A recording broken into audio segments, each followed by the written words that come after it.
Hello everyone, how are you all? I hope you all are doing good. In this video we will discuss about how to prepare for next CTET. तो हम लोग बात करेंगे कि आप next CTET को कैसे target कर सकते हैं। जिन लोगों का हुआ है उनको बहुत बहुत बधाइयाँ, और जिन लोग रह गए हैं कुछ मार्क्स से उन लोगों को एक मौका मिला है फिर से अपने आप को परफॉर्म करने का। तो इससे आपको डिमोटिवेट नहीं होना है। आपको एक नया अनुभव मिला है। एक अनुभव ये मिला है कि अब आपको पता चल गया कि आपको कौन से रास्ते में चलना है।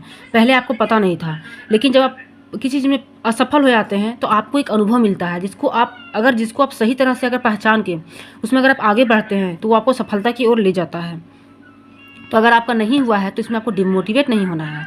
मैं यहाँ पे बात करती हूँ कि आप नेक्स्ट सीटेट जो आएगा उसमें आपको क्या क्या करना चाहिए और क्या क्या गलती आप किए होंगे, उसको इस वीडियो को देखने के बाद आपको सब समझ में आ जाएगा। तो मैं आपसे यही रिक्वेस्ट करूँगी कि चैनल पहली बार आएंगे तो चैनल को सब्सक्राइब कर लीजिएगा ऐसे ही और वीडियो को देखने के लिए।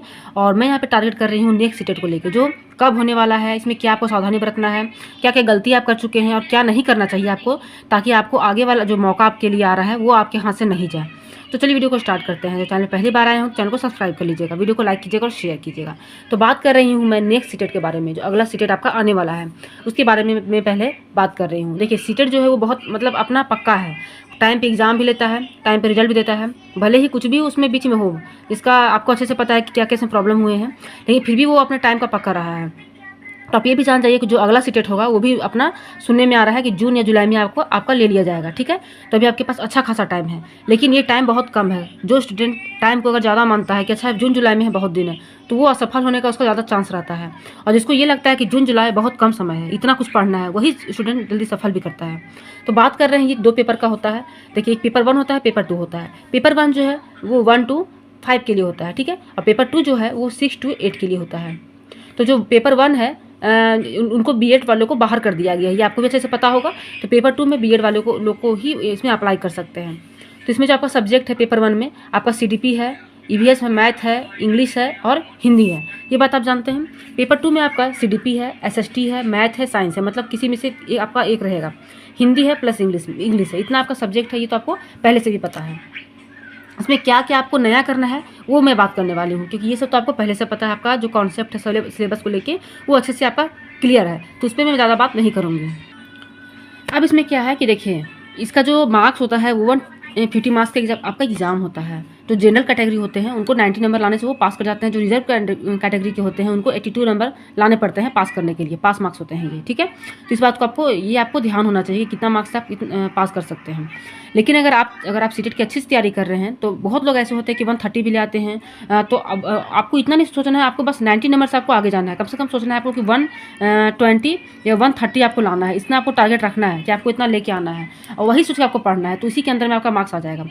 अगर ज़्यादा भी नहीं सोचना चाहिए, ज़्यादा कम भी नहीं सोचना चाहिए। ठीक है, तो आपका इस तरह से फ्लो बना रहता है।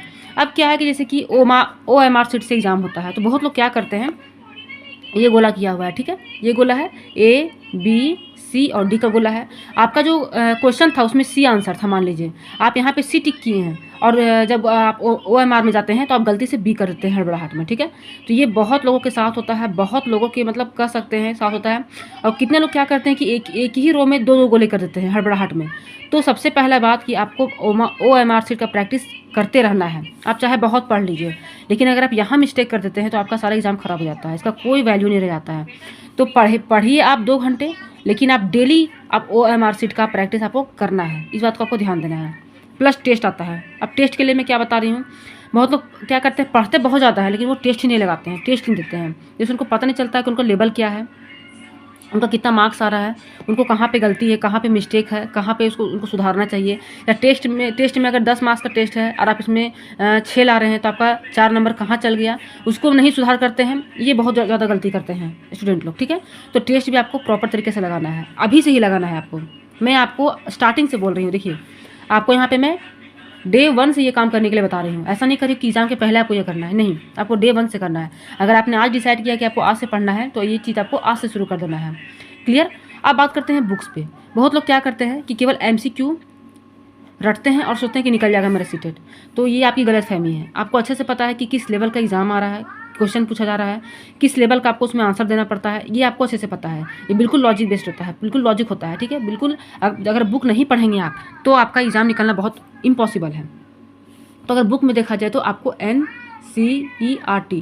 आपको NCERT को अच्छे से पढ़ना है, चाहे वो पेपर 1 के लिए पढ़ रहे हैं, पेपर 2 के लिए पढ़ रहे हैं, तो आपको इस बात का अच्छे से ध्यान रखना है। पेपर 1 के लिए तो 1 to 5 पढ़िए, 3 to 5 मान के चलिए, और पेपर 2 के लिए करें तो 6 to 8 का आपको NCERT पढ़ना है। सोशल साइंस हो या साइंस पढ़ रहे हैं, आपको अपना सब्जेक्ट के अनुसार से आपको पढ़ना होता है, ठीक है। अब आते हैं नोट्स पे। आपको नोट्स क्या बनाना है, तो जो भी आप NCERT का बुक पढ़ेंगे, आपको उसमें जो इंपॉर्टेंट लगेगा, ठीक है, सिलेबस से आप देखेंगे उसका, आप एक छोटा सा नोट्स बनाएंगे, मतलब क्या, शॉर्ट नोट्स बनाएंगे, ठीक है। ये बहुत ज़रूरी है, क्योंकि जब आपका एग्जाम नज़दीक आएगा तो आपका यही जो नोट्स है वो आपको यहाँ पे काम करेगा। अब आएंगे रिवीजन। बहुत लोग क्या करते हैं कि 4 दिन तक पूरा टारगेट होकर पढ़ते हैं, ठीक है, उसके बाद उनका बंद होने लगता है, फिर 5 दिन उठते हैं, फिर पढ़ते हैं, फिर छूटता है, फिर 10 दिन पढ़ते हैं। तो इस तरह से कोई फ़ायदा नहीं है। आप केवल समझिए कि अपना ड्यूटी कर रहे हैं, आपको उसका सैलरी नहीं मिलने वाला है, तो ऐसा आपको नहीं करना है। रिवीजन आपको करते जाना है। मान लीजिए कि आप मंडे पढ़ें, ट्यूसडे पढ़ें, वेडनेसडे पढ़ें, थर्सडे पढ़ें, फ्राइडे पढ़ें, बस आपको इतना ही दिन पढ़ना है। और जो सैटरडे और संडे आएगा, इसमें आपको सब दिन का आपको रिवीजन करते जाना है। ये सही तरीका होता है। आपको रिवीजन करना है, प्लस में आपको टेस्ट लगाना है, OMR को भरने सीखना है। तो ये आपका सही तरीका है। फिर आपको एक रूटीन फॉलो करना है। रूटीन फॉलो ये करना है कि आपको एक टारगेट रखना है अपने सिलेबस से। मान लीजिए कि आपका CDP है, ठीक है, देखिए यहाँ सब्जेक्ट आपका, मान लीजिए आपका CDP है, तो CDP में आपको ये टारगेट रखना है कि आपका जो पॉइंट है सिलेबस का, जैसे कि मान लीजिए पियाजे हो गया, थिंकिंग हो गया, लर्निंग हो गया, आपको टारगेट रखना है कि 1 वीक में आपको क्या क्या कंप्लीट करना है। उसी तरह से सारे सब्जेक्ट आपको करना है, ठीक है। तो ये आपका रूटीन आपका होना चाहिए पढ़ने का। स्टडी करने का क्या है कि आपको स्टडी ऐसा करना है कि एक दिन इतना भी नहीं पढ़ जाना है कि आप फिर तो 2-4 दिन पढ़ने के लायक नहीं रहें। आपको स्टडी बिल्कुल प्रॉपर वे में करना है, और डे 1 से आपको अपना स्टडी को तैयार कर देना है कि आपको डे 1 से यही पढ़ना है और आपको पढ़ने में लग जाना है। टाइमिंग में क्या है कि अगर आप जैसे कि बहुत लोग क्या है कि आप शादी के बाद के बाद पढ़ते हैं, तो उनको टाइमिंग एडजस्ट करने में बहुत प्रॉब्लम होता है। बस आप यही टारगेट लेके चलिए कि अगर 24 घंटा है, आपको मन लगा के अगर आप 4 घंटा या तो आप 3 घंटा भी पढ़ लेते हैं तो आपके लिए बहुत इनफ है। लेकिन साथ ही साथ आपको ये जो प्रोसेस है वो फॉलो करना पड़ेगा, तभी आपके लिए इनफ होगा, ठीक है। अब आपको किस वे में पढ़ना है, तो ये जो मैं वे बताई हूँ, ये वे में अगर आप पढ़ते हैं तो आपका 100% आपका निकलेगा रिजल्ट। सब्जेक्ट को इसी तरह से ध्यान में रख के पढ़ना है। कोई प्रॉब्लम आता है तो उसको आप जब इतना पढ़ लेंगे तो आपको जो प्रॉब्लम आएगा तो आप खुद भी सॉल्व करने सीख जाइएगा। और अब कभी ये मत सोचिए कि जो सिलेबस में जो पेड कोर्स लेते हैं, ठीक है, जो पेड कोर्स लेंगे उन्हीं का सिलेक्शन होगा, या केवल यूट्यूब में देखेंगे तो उन्हीं का सिलेक्शन होगा, ऐसा कुछ नहीं है। या मान लीजिए सेल्फ पढ़ते हैं तो ही सिलेक्शन होगा, ऐसा कुछ नहीं है। आप चाहेंगे तो आप सेल्फ स्टडी से भी अच्छे से पढ़ सकते हैं, सेल्फ स्टडी प्लस यूट्यूब, ठीक है, ठीक है। ये आपके लिए बहुत इंपॉर्टेंट है। तो सेल्फ स्टडी कर रहे हैं आप, प्लस में आप यूट्यूब करेंगे, यूट्यूब से पढ़ेंगे,